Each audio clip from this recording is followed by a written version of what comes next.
Well, welcome everybody to the Poetry Show, broadcasting here on Enlighten Radio at www.enlightenradio.org. And we are recording a podcast this morning, as well as broadcasting live. You can also get to us at player.enlightenradio.org, especially if you're on a smaller device. And also, we save our podcasts to podcasts.enlightenradio.org, as well as on democracyroad.podbean.com, along with a lot of other broadcasts from this station. So anyway, let's see, this morning is, we're at November the 27th, the day before Thanksgiving. And Janet has assembled some poems of gratitude. At least that's the title of one of them. and the theme of at least a couple. So I know she's been thinking about this. And Janet, what you dug for gold and found some, tell me about the mining operation. Well, Was I found out that there's a lot of really bad poetry written about gratitude. All right. And so I waded through some of that. I found that there's some really lovely long poems written about gratitude that were too long for the show. The most foremost among them being Ross Gay's Catalog of Unabashed Gratitude, which I really recommend people go read, even though it's too long for us to do on the show. From the book of the same name. So I spent some time and I picked out some poems I didn't think were saccharine, and some of them are classics, and some of them you probably have never heard of. Some of them by our favorite poets. Uh-huh. The first one is by E. Cummings, whom we all adore. Yes. Lovely poem. I don't know, which ones did you decide you wanted to read, John? Did you think? Well, I'm tempted by the E. Cummings poem because I think it's one of the more challenging ones to read aloud. But yeah. So I can give it a try if you want me to. I mean, Sure. okay. Um, also E. Cummings is noted for changing the word order of some ordinary phrases, and obviously trying to be provocative by doing so.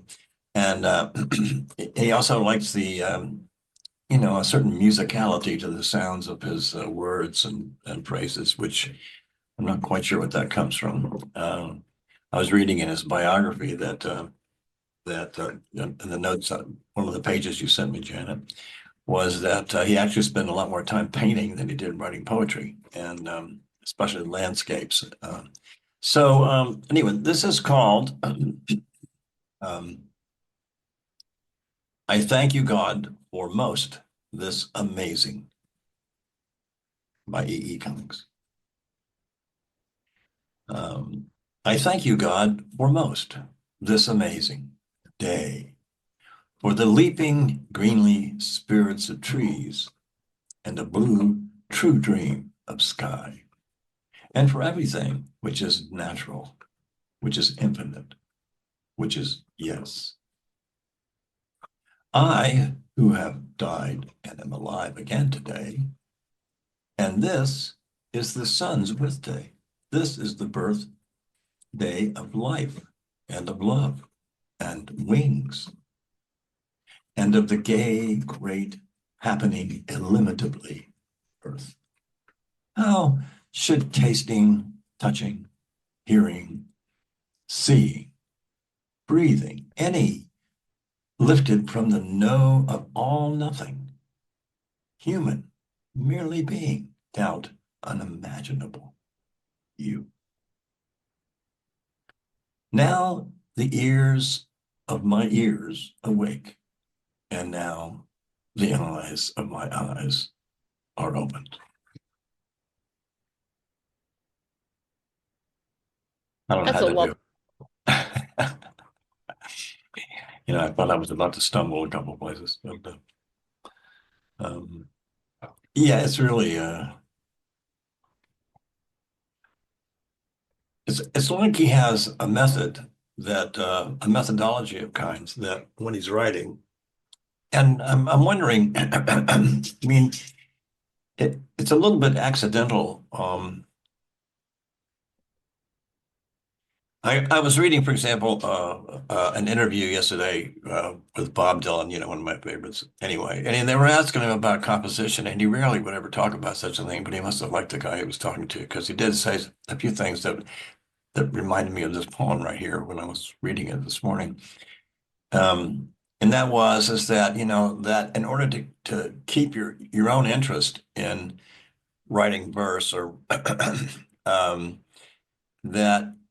you would come up with certain tricks, that would like you would start on one theme, like maybe a romantic theme, and then you would bring in a philosophical theme or another one, just arbitrarily to force yourself to think differently while you were writing. And then sometimes he would say it would work, and sometimes it never worked. But I got that a little bit of that impression with E. E. Cummings and the way he plays with words and word order and inversions of sentences. Does that make it? I mean, that's how I react to it in a way. How do you, just thinking about his technique? Also, I read that when he uses the word "you" capitalized, he means truth. I don't know where that came from, but that's an interesting thought too. What do you It's think? interesting because this poem it seems to refer to God because it starts out like "Thank you, God, for most this amazing day," and then you have the capital U down at the end. But maybe it's different in other poems. Well, he has a very Unitarian view of God, though, doesn't he? Yes. And when he wrote, "This is the sun's birthday. This is the birthday of life and of love and wings and of the gay great happening illimitably earth." Sun is S-U-N, not S-O-N. So it's Right. not Oh, yeah, right, necessarily a right, Christian poem, though you can't avoid that resonance there. right, right. No, that's Um, true. and, That's true. and then that tasting, touching, hearing, seeing, breathing, any, that is very typically E. Cummings, where he collides words together without commas so that they tumble and you get this really tumbling feeling through his poems. Right. Right. Well, I always, it's sort of musical too, a little bit. yes. Like you could Um, you could hear a blues riff doing each of those things, right? Touching, hear. I mean, right. I mean, you could. I don't know. And then the last couplet, now the ears of my ears awake, and now the eyes of my eyes are open. I tried to teach this poem in first day school to elementary school students once, and I asked them what they thought that meant. And one of them thoughtfully looked at me and said, "Well, corn has ears and potatoes have eyes." So they do. Right. So they I didn't know. Well, you give could them. add. There's another verse you could add. He could have put another verse in there about potatoes and done this. That would have worked. Yeah. Right. So yeah, that was interesting. That was the reaction of the elementary age school children to this poem. Right. But I think it's a gorgeous affirmation of life. The blue true dream of sky and everything which is natural, which is infinite, which is yes. And that which is natural, which is infinite, which is yes, has no commas. So again, you're tumbling through this poem. Right. Right. Right. No, yeah, it's very good. Well, we've hacked that one up a little bit. Yeah, what do you want to do next? I want to read Jane. We haven't done anything by Jane Hirshfield in a while. And so I wanted to read The Task. Wait, that's a beautiful one. Yes, here, let me just get so I'm looking at it. Unfortunately, my version of it is gotten something obscured on top of it. I have to reopen it. Excuse me. Okay, no, take your time. Yeah, well, Jane Hirschville is always Yeah, she is a Buddhist, um, and a remarkable poet. Um, I'm sorry, I'm having trouble here. And we've heard her read a couple of times at Dodge. Right.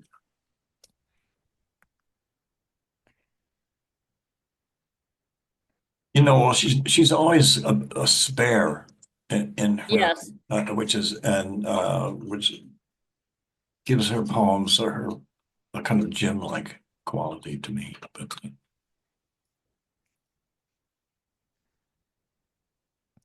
It's it, opening wrong again. Sorry, I'm gonna have to go back. you want me to read Yeah, it? but please read it. I was hoping to read it, but you can read it. All right. Here it's called the Task by Jane Hirshfield. It is a simple garment, this slipped-on world. We wake into it daily, open eyes, braid hair, a robe unfurled in rose silk flowering, and then laid bare. And yes, it is a simple enough task we've taken on, though also vast from dusk to dawn. From dawn to dusk we praise, and not be blinded by the praising, to lie like a cat in the sun, fur fully blazing, and dream the mouse, and to keep too the mouse's patient waking watch within the deep rooms of the house, where the leaf-flocked sunlight never reaches, but the earth still blooms. I love this poem. And I Nah, love the unexpected slant rhymes, task and vast, on and on, praising and blazing. They're not consistent, but they're just enough to add a touch of musicality to the poem. I, Um, oh, I thought the close is just so mystical. It's um, the dream of the mouse. Yeah, the dream the mouse, where sunlight and to never keep reaches, to the but the earth mouse's still patient blooms. waking watch within the deep rooms of the house, where leaf-flocked sunlight never reaches, but the earth still blooms. So it's Yeah. like, keeping all of it in the mind. So I thought it was a very beautiful metaphor, for The language itself is helpful. Just the richness of, well, the spareness and richness of her language is just it is a helpful sign in itself. yes. You know, So this is the last poem I found when I was searching for what I like poems that to one. do. I like that And I one. was very pleased to have found it. We haven't done Jane Hirshfield is one of my poetry idols. I just really adore her poetry. She and Naomi Shihab are the two twin pillars of my poetic heroes. Well, and where do you want to go from here, my dear? Well, we did a praise poem now that was just very expansive. The Cummings poem, which included all the earth and the sky and everything, and then we went to one that uses as a metaphor a cat in the sun dreaming of mice and the mice in the house and where the sun never reaches. And now we're going to do a poem to something else kind of prosaic. We're going to do Ode to My Socks, which is one of Pablo Neruda's most famous of his skinny odes. Right. And they're called skinny odes because they have very short lines and they go down the page. They sort of I'm told carry he wrote one page. every Sunday for several years. For a year, I'm not sure. Or maybe what was it every day or every Sunday? I can't Is it? remember. Well, he has a whole book of odes where he spent a whole year or 2 years writing them. And he did so he finally got to all kinds of subjects like socks and he has tons of them. In this book that you gave me one time, there's just a whole lot of odes. Anyway, go ahead. I love this one. Go ahead. Ode to My Socks by Pablo Neruda. The very famous Chilean poet. South America, though he would travel around the world and spent some time in and out of the government. The most famous story that I love about Pablo Neruda was when he was at his home in Negra and he was dying. The government decided he was subversive, and they came and they searched his place. And they didn't find anything. They searched the whole house. And at the end, the government official, the military man, came to Neruda and apologized and said, "I'm sorry, but we were told there was something dangerous here." And he looked at them and said, "There is poetry." Now, that Yes, could be apocryphal, but that's a story that's told about Neruda at the end of his life. I'm sure that was, his comrades in arms helped him out there. There's a lot of, uh, there's a book actually about last words or reputed last words, right? Which Yeah. are seldom actually the last words, but anyway, and so yeah, Neruda was, I'm sure someone made sure that there was a record of his last words. Yeah, well, Uh, those are the last words. This was just the words when he was at the when he was at his house and they searched it. Okay, this is Ode to My Socks. well, one version of the end says they killed him, but I've heard different versions, so I don't know. Well, who knows? Yes, Ode to My Socks. Ode to my socks. Go ahead. Yeah. Marrow Mori bought me a pair of socks, which she knitted herself with her sheep herder's hands.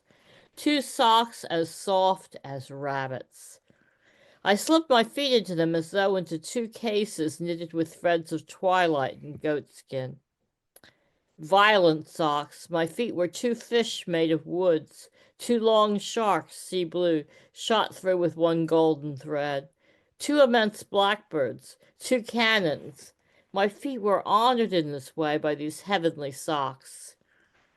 They were so handsome. For the first time, my feet seemed to me unacceptable, like two decrepit firemen, firemen unworthy of that woven fire, of those glowing socks. Nevertheless, I resisted the sharp temptation to save them somewhere as schoolboys keep fireflies, as learned men collect sacred texts. I resisted the mad impulse to put them in a golden cage and each day give them birdseed and pieces of peaked melon. Like explorers in the jungle who hand over very rare green deer to the spit and eat it with remorse, I stretched out my feet and pulled on the magnificent socks and then my shoes. The moral of my ode is this: beauty is twice beauty, and what is good is doubly good when it is a matter of two socks made of wool in winter. Oh yeah. In winter.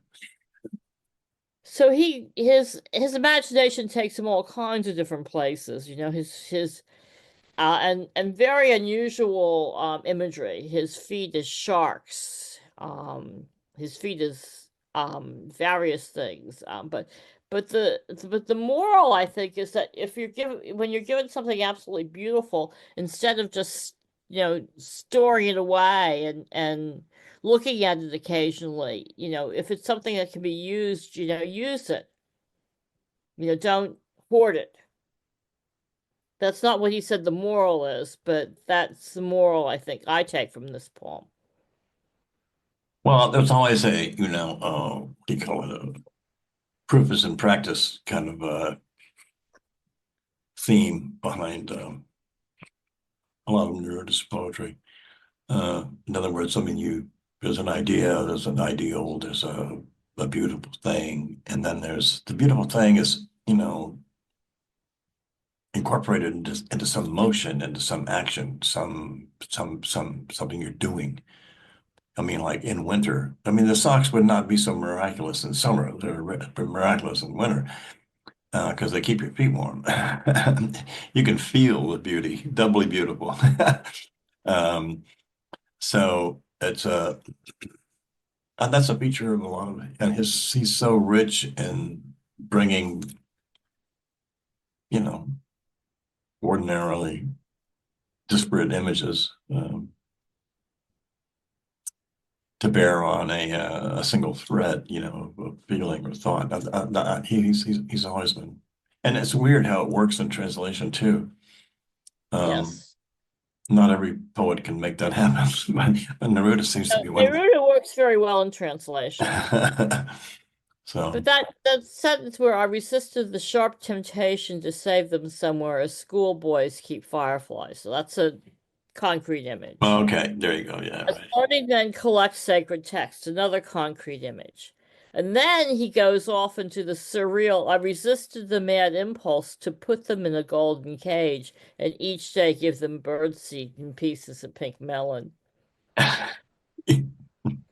Yeah, right. Right. That Such a wouldn't have occurred to surrealist. me, but it occurred to him. And Right. I keep thinking, if you were in a poetry workshop, if in an MFA program, they wouldn't let you get away with something like that, but it works beautifully for Neruda. Yeah. Maybe the Spanish words they might be more consonant or there might be more of a musicality to some of the words in Spanish. Yes, Because I think Spanish has more regular endings to words than English does typically. very much. Um, and you can play with the gender of words as well, easier. But yeah, but it works. Yeah, just because of the diversity of imagery, I think it in translation works well. What's Neruda? Well, I mean, there's an authority on hope, so and then gratitude too. Um, where can we go from there? We're going to Mary Oliver, who is probably one of the rock stars of American poetry. She's one of the few people who could draw a huge crowd. She and Billy Collins were the two poets that their tours would be in auditoriums instead of in little reading rooms, and they would sell Yes. out. She was an extremely popular poet. And this is a poem of hers that I hadn't known before I was searching. It's called Gratitude. Do you want me to read it, John? Yeah, go ahead. Yeah. Okay. Now, it's a series of questions and then the answers to the questions. So I'm going to read the questions, pause a little bit, and then read the answer. So it's called Gratitude by Mary Oliver. What did you notice?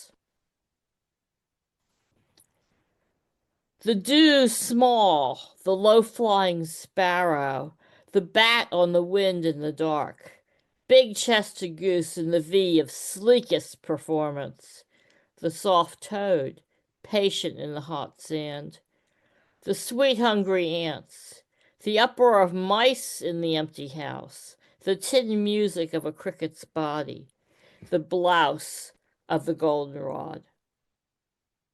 What did you hear? The thrush greeting the morning, the little bluebirds in their hot box, the salty talk of the wrens, and then the deep cup of the hour of silence. When did you admire? The oaks letting down their dark and hairy fruit, the carrot rising in its elongated waist, the onion, sheet after sheet curved inward to the pale green wand. At the end of summer, the brassy dust, the almost liquid beauty of the flowers. And then the ferns, scrawned back by the frost. What astonished you? The swallows making their dip and turn over the water. What would you like to see again?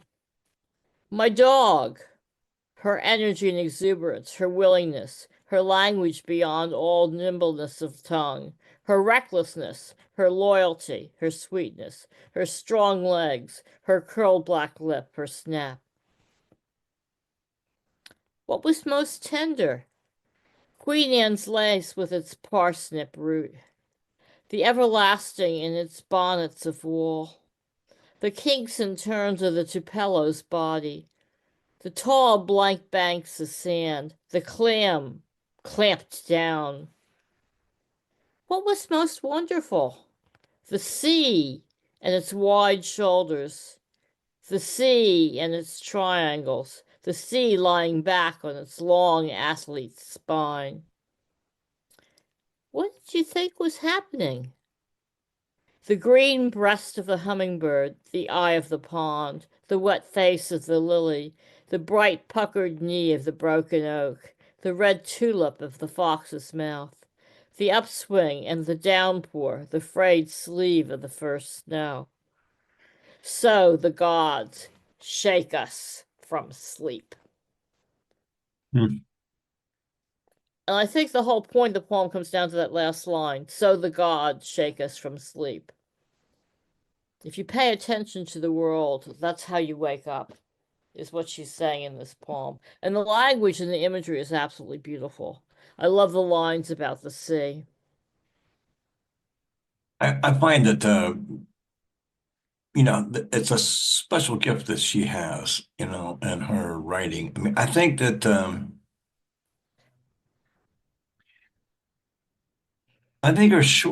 of her shorter poems were, well, this one's not very long, really, but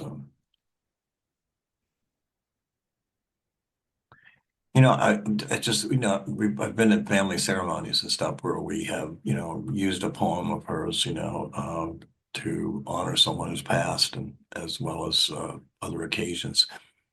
And th- they weren't really good with that.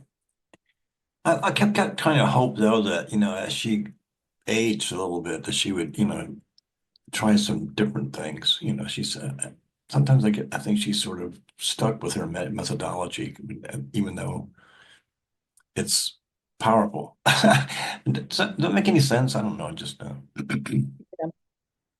Well, Thirst is kind of a different book. It's the book she wrote about the death of her partner. okay. Well, then I should read some of that. Yeah, because yeah, I get used to reading her poems that are sort of that fit a ceremony of some sort. And I'm just and maybe are a little bit less personal or less direct. Or um for example, when I read a poem by Jane Kenyon, okay, something happens emotionally inside me that is different, that sets it apart a little bit from just the language, and its beauty or its originality, or and kind of the same way that when you read a Jane Hirshfield poem, you come away with there's a jewel like quality to the construction and the message. It's always multifaceted in some interesting way. Um, like everybody has signatures, right? I'm just commenting on that, some of the differences. And Mary Oliver, I think I'll read that. If you send me a title or something like that, so I remember it. I wouldn't mind reading some different poems by her.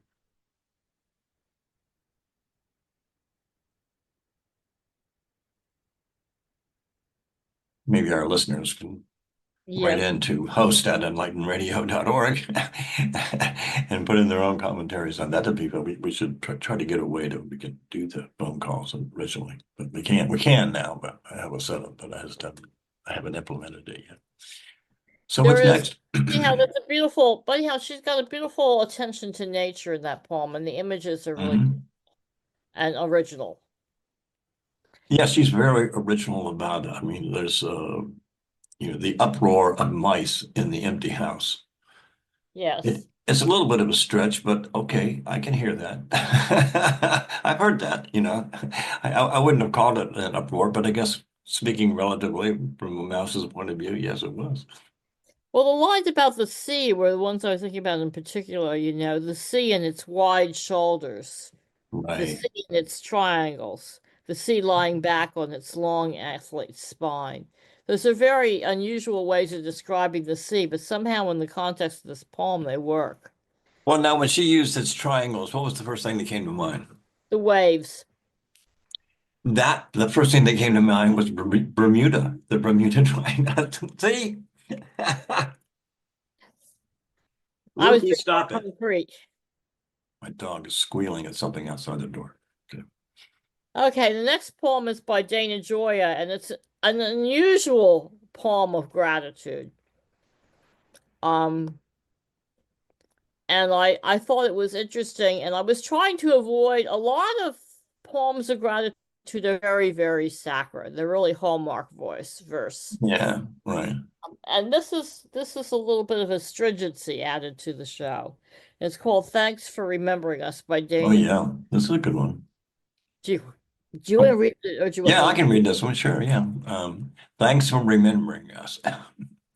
The flowers sent here by mistake, signed with a name that no one knew, are turning bad. What shall we do? Our neighbor says they're not for her, and no one has a birthday near. We should thank someone for the blunder. Is one of us having an affair? At first we laugh, and then we wonder. The iris was the first to die, enshrouded by its sickly sweet and lingering perfume. The roses fell one petal at a time, and now the ferns are turning dry. The room smells like a funeral, but there they sit, too much at home, accusing us of some small crime, like love forgotten, and we can't throw out a gift we never owned. I love that one. That's great. That's a lot. That's fun. That's what I call it. A poem that's Yeah. fun. Yes. We should thank someone for the blunder. Is one of us having an affair? At first, Yeah, yeah, yeah, right, right, and right. then we wonder. There's a I subtle know. humor throughout this poem. Right. I know. It's great. Even with the description of the flowers dying, it's very poetic. Yeah, the room smells like a funeral, but there they sit too much at home, accusing us of some small crime, like love forgotten, and we can't throw out a gift we've never owned. I just thought this was really Yeah, it's perfect. It's done. It's just perfectly done. Whoever, if you did that for a class, you got an A. That's for sure. Yeah. Okay. That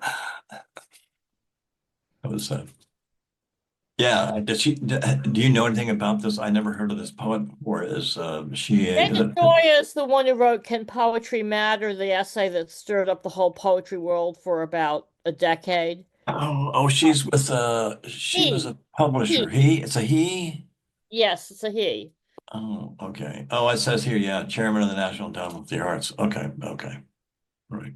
So he's a very prominent figure in American poetry, very and argued um he that essay Can Poetry Matter really stirred up a lot of responses and a lot of feelings in the poetry community when it was published, I guess about 15 years ago. I don't know. I see another book published by Gray Wolf Press. I think Gray Wolf Press and Copper Canyon are like Yes, seem to be very have a lot of the better poets hooked up. They they must have sure been, do. yeah. Mhm. Or yeah. Anyway, well, they must offer the poets a decent deal. That must be what they. So All the right. poem I chose to end with is by Alberto Rios. He was the inaugural state poet of Arizona. Many poetry collections, also published by Copper Canyon Press, and some other presses. Had been a chancellor of the American Academy of Poets from 2014 to 2020. Alberto Rios, a Latina poet. And it's called When Giving Is All We Have. And this was my favorite discovery when I was doing the research for this show. And the epigraph to it is One river gives its journey to the next. We give because someone gave to us. We give because nobody gave to us. We give because giving has changed us. We give because giving could have changed us. We have been better for it. We have been wounded by it. Giving has many faces. It is loud and quiet, big though small, diamond in wood nails. Its story is old, the plot worn in the pages too, but we read this book anyway, over and again. Giving is, first and every time, hand to hand, mine to yours, yours to mine. You gave me blue, and I gave you yellow. Together we are simple green. You gave me what you did not have, and I gave you what I had to give. Together we made something greater from the difference. Amen. That's what I have to say about that. Yeah, that's very nice. Very nice. That would be a you could do a little sermonette on that one, You sure could, you know. on almost each of the lines. Right, you could. You really could. The That's interesting. story is old, the plot worn in the pages too, but we read this book anyway over and again. That might be the best one to put on my published page for this, just as a someone might remember more of it. I was thinking of the Jane Hirshfield poem, but Jane takes, you should take time drinking the glass of wine, but you shouldn't drink it all at once. You should take a slow roll right through it. That's my son says, a slow roll through the poem, and then it just feels so good when you do that. Um, right? I mean, Yes. This sometimes, is more accessible, I think, but I yeah. love Jane Hirshfield poem. It was one of my favorites that I found. The task and this poem are my two favorites of this set. Right. So I Well, do, I'm gonna have fun putting together this little page, so that'll be great. I think it's good that we get it up for Thanksgiving. It's a good time to find things to be grateful for, and because you're going to have to garner them and going down the road, I believe. So I think this is a good intro to Thanksgiving dinners across the land and in our community. All right, Janet. Well, I think we're good for the day, and thank you so much for putting together these poems of gratitude for Thanksgiving. Take care. sure.